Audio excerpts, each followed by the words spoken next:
going on, everyone? And welcome to another episode of the hashtag Ask a Soccer Pro Show, episode 106. I'm your host, 12-year pro, MLS Cup champion, MLS Comeback Player of the Year, UC Davis Hall of Fame member, Black Players for Change founder and MSL coach, Quincy Amarikwa.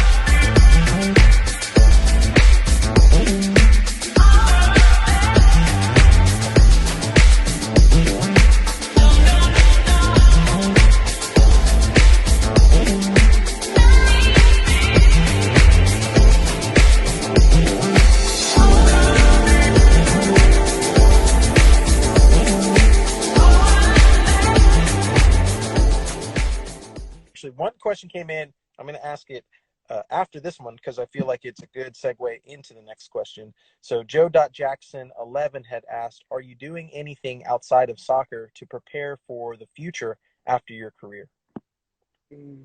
That's a great question because that's like super important to me. Mm-hmm. So initially, like as I had mentioned before, I didn't know if I wanted to play in the NWSL. For me, a big part,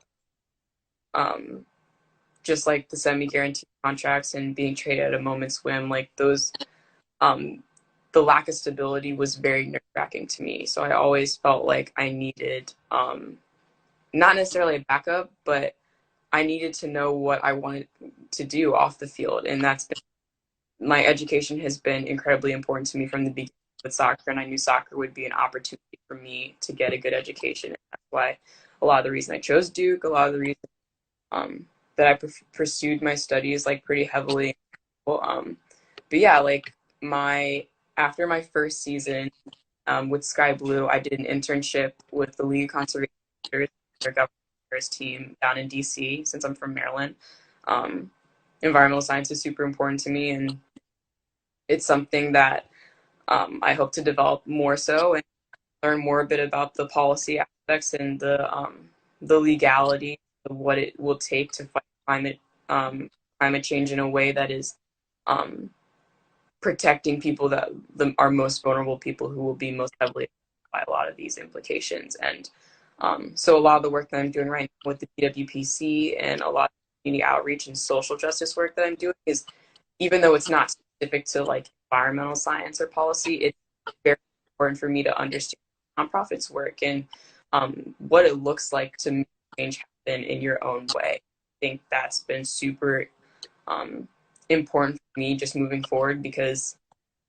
it's giving me skills that I didn't even realize that like not that I didn't know that I needed, it was just that I knew that I needed them. I didn't know how to go achieve them or go get them.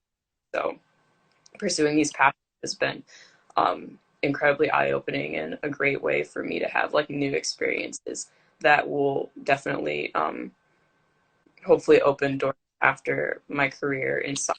But yeah, I mean, I plan to get a master's in something or go to law.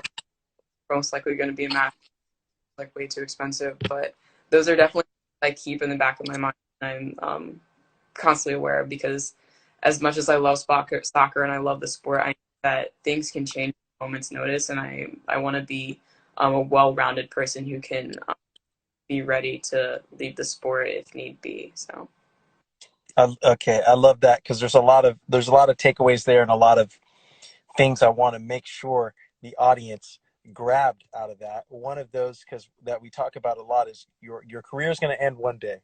Hopefully it's 30 years from now after you've had a long career and lots of endorsements and made lots of money and traveled the world, right? But even if you hit that dream we all have, it will end one day, and it's important to be a well-rounded person, a well-rounded human for when that day comes. Be strong.